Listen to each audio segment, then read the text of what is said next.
I'm Dorothy Henderson. I'm the head of school of the Woolman Semester School.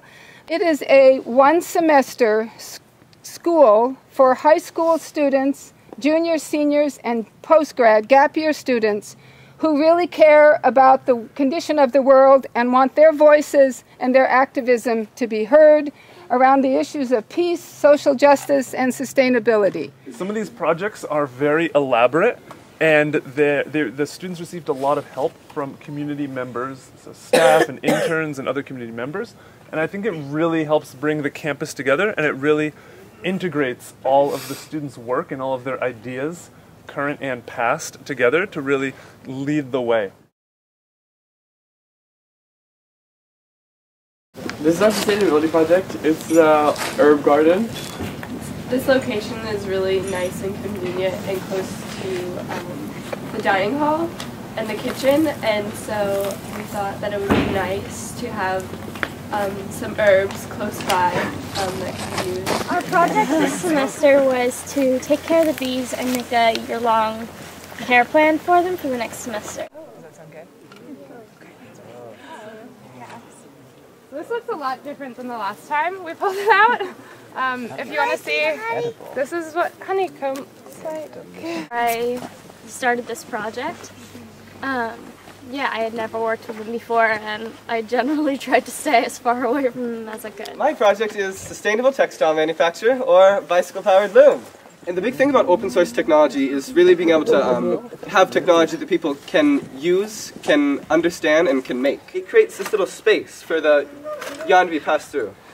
The second motion is sending the weft yarn, I remember it because it goes from weft to white, through the space. So with each successive raising and lowering, the newly laid string is trapped, and then it's ready for another one. The one that I'm using right now is sort of this, what I call a shuttle hammer. And that sort of just sends it across this little arrangement here. In an application like this, where you just have a really small machine that you're okay with just using manpower, bicycle power just is the only way that makes sense. It would be a pain to hook up a motor. We don't really have like water near here, running water. So yeah, bicycle power, big deal. This goes right. This hoop house is 80 feet by 30 feet with 7 rows, 3 on this side, 4 on that side. And what my project was to make a crop rotation for the school to feed and supply the kitchen earlier, so we have crops earlier, and so we also have crops later in the season during the winter months. The reason we have to grow mushrooms is because right now we don't really have any mushrooms to cook in the kitchen, and they're really nutritious and great and yummy, and so we really want them in the kitchen. The most commonly used ways to grow mushrooms is either in logs or in bags, and we have both here. This is one of our 2 locations for a native plant garden. It was covered with weeds like these, and we had to weed them, and that took a while, but it was really a nice experience. It's fun. Just once you get your hands in the dirt, you will feel good. Hi! Welcome to the bridge.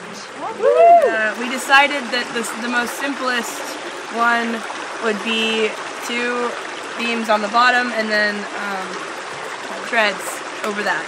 We used treated wood, so it would be rot resistant, weather resistant, and termite resistant. With our bridge, we will promote trail exploration by creating an easily accessible structure over the creek. You won't have to climb down the creek bed to cross. Also, we want the trail to be more used. Last semester, they worked a lot on building this trail, and it's a really neglected trail because on this side, there's a tree blocking the trail, which we're planning to cut down. And on this side, it's all the way in the back on the west side, so you don't hear about it a lot. It's not going off the main campus. It's off to the side.